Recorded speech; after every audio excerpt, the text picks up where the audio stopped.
أردوغان يزف بشرى سارة لملايين الأتراك، هذه تفاصيلها. وزير الدفاع التركي يصدر إعلان مهم لمنكوب الزلزال. زلزال عنيف يضرب جنوب تركيا ويمتد لسوريا وتفاصيله صادمة. أسباب تجعل تركيا تصر على شراء طائرة F-16 الأمريكية.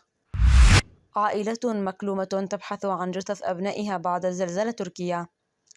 نبأ سار للغاية لجميع سكان تركيا وتحديدا ولاية اسطنبول.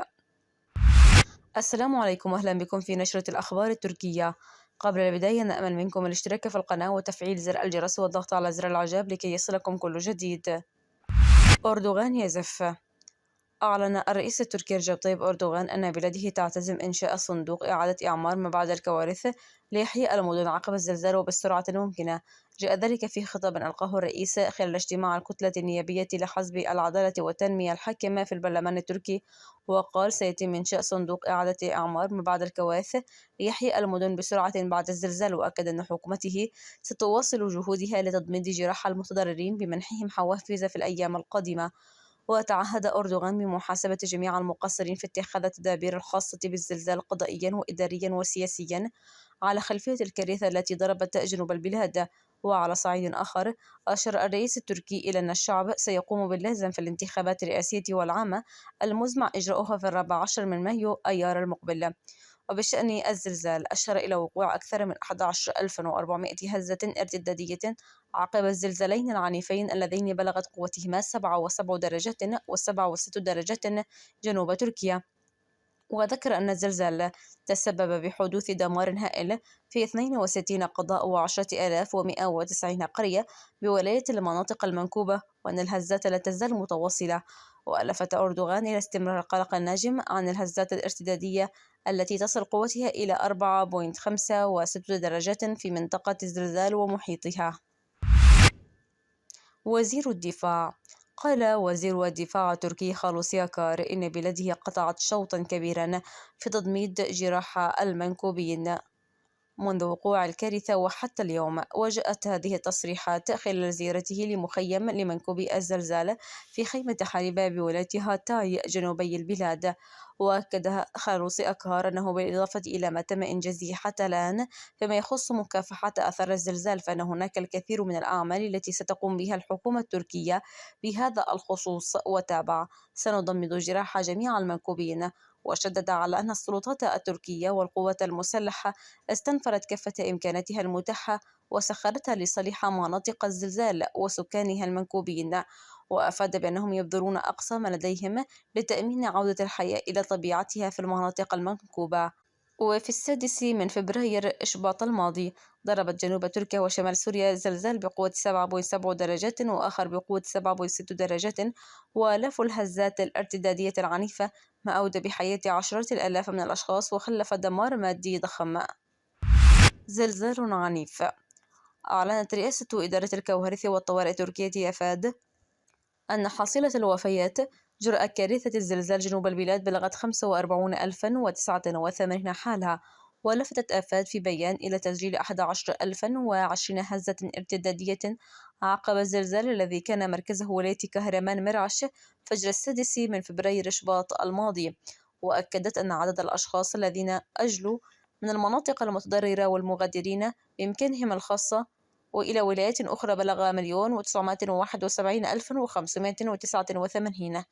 ومن جهة أخرى، أعلن مركز رصد الزلزال الأوروبي أن هزة بقوة 4.8 درجات ضربت جنوبي تركيا صباح اليوم. وفي 6 من فبراير 2023 ضرب زلزالا مزدوجا جنوب تركيا وشمال سوريا بلغت قوة الأول 7.7 درجات وقوة الثاني 7.6 درجات، تبعتهما آلاف الهزات الارتدادية العنيفة ما أودى بحياة عشرات الآلاف معظمهم في الجنوب التركي إضافة إلى دمار هائل. وأكد رئيس جمهورية شمال قبرص التركية أرسين تاتار أن تركيا كانت وما زالت قوية، وأعرب عن ثقته بقدرة تركيا على تضميد جراحها خلال فترة وجيزة. وتابع: آلامكم آلامنا، ونحن في جمهورية شمال قبرص التركية نتابع عن كثب التطورات المتعلقة بالزلزال ونتضرع إلى الله تعالى بالدعاء من أجل تركيا. وأشاد تتار بالجهود التي تبذلها المؤسسة التركية بقيادة الرئيس رجب طيب أردوغان لتضميد جراح المنكوبين من الزلزال. أسباب تجعل رغم تقدم تركيا بالطلب للحصول على طراز حديث من مقاتلات F-16 الأمريكية منذ عام 2021 فإن المفاوضات ما زالت جارية حتى اليوم وسط محاولات أعضاء بالكونغرس فرض شروط على الصفقة إذ يحاول أعضاء الكونغرس ربط الصفقة بموافقة تركيا على انضمام السويد وفنلندا إلى حلف شمال الأطلس الناتو وهو ما ترفضه أنقرة التي تشترط وفاء الدولتين بتعهداتهما باستئصال من تسميهم العناصر الإرهابية التي تستهدف تركيا من أراضيها. وسط هذه التجاذبات تثور أسئلة بشأن أسباب حرص تركيا على إتمام صفقة المقاتلات والعقبات التي تواجهها وتأثير رفض واشنطن إتمامها على العلاقات بين البلدين. هذه الأسئلة يجيب عنها في تحليل وكالة الأناضول رفعت أونجل الباحث في شؤون الدفاع بمركز سيتيا التركي للأبحاث والدراسات. تعد المقاتلات الأمريكية F-16 العنصر الرئيس في سلاح الجو التركي فهي القوة الرئيسية الضاربة التي تستخدمها قواته إذ اشترت أنقرة بين عامي 1987 و 2012 ما مجموعه 270 طائرة F-16 من واشنطن. حاليا تعد تركيا الدولة الثالثة التي تمتلك أكبر عدد من طائرات F-16 بعد الولايات المتحدة وإسرائيل لتصبح من أكثر المستخدمين الفعليين لهذا الطراز من الطائرات المقاتلة. وتعتمد أنقرة على الطائرة بسبب المشكلات الأمنية خاصة في مجال مكافحة الإرهاب وهو ما يعني أن قوتها المسلحة امتلكت خيارات تشغيلية مهمة لهذه الطائرة المقاتلة التي أصبحت الخيار الأكثر منطقية بالنسبة لقيادة القوات الجوية. عائلات مكلومة بعد الزلزال المدمر الذي ضرب جنوب تركيا وشمال سوريا في 6 فبراير وخلف 10,000 القتلى و100,000 الجرحى، لا تزال الكثير من العوائل في حالة حزن بسبب عدم العثور على أحبائهم.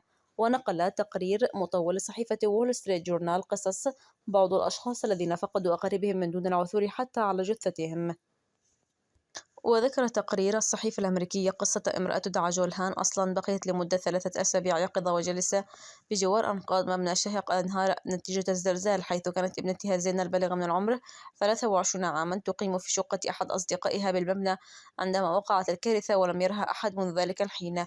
ويقول أقارب الضحايا أن نحو 80 شخصا ما زالوا في عداد المفقودين بمجمع رونيانس السكني في أنطاكيا الذي انهار بفعل الزلزال، وبدأت عملية إزالة الأنقاض تمهيدا لإعادة الإعمار. وتقول جولهان وزوجها مولود إنهما يزوران المشفيات بحثا عن ابنتهما علىها تكون على قيد الحياة وتتلقى العلاج. وقال مولود أصلا كل يوم نموت تعبيرا عن المعاناة في البحث عن زينة. ومع تقدم تركيا في التعافي من الزلزال الذي دمر مساحات واسعة من جنوب البلاد وشمال سوريا المجاورة، تواجه عائلة المفقود احتمال ألا يعرفوا أبدا مصير أحبائهم الذين اختفوا تحت الأنقاض.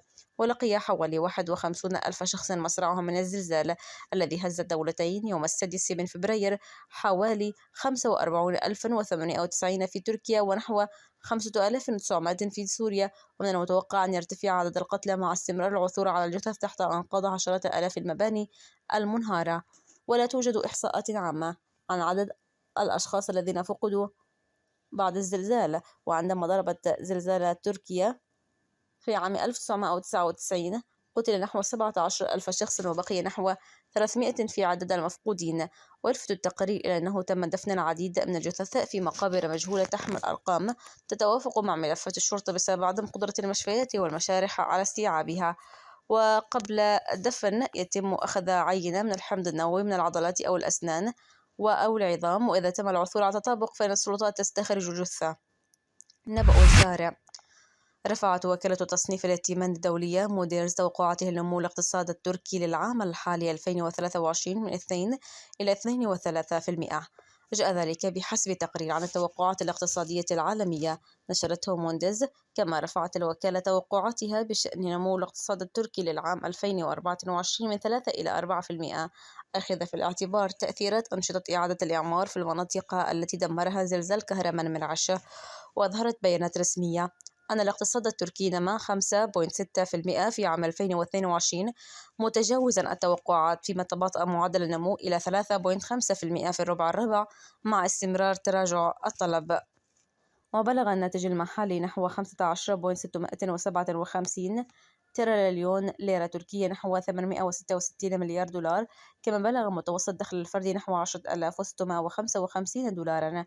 وفي 6 من فبراير إشباط ضرب زلزال مزدوج جنوب تركيا وشمال سوريا بلغت قوة الأول 7.7 درجات والثاني 7.6 درجات، تبعتهما آلاف الهزات الارتدادية العنيفة ما أودى بحياة عشرة الآلاف معظمهم في الجنوب التركي، إضافة إلى دمار هائل.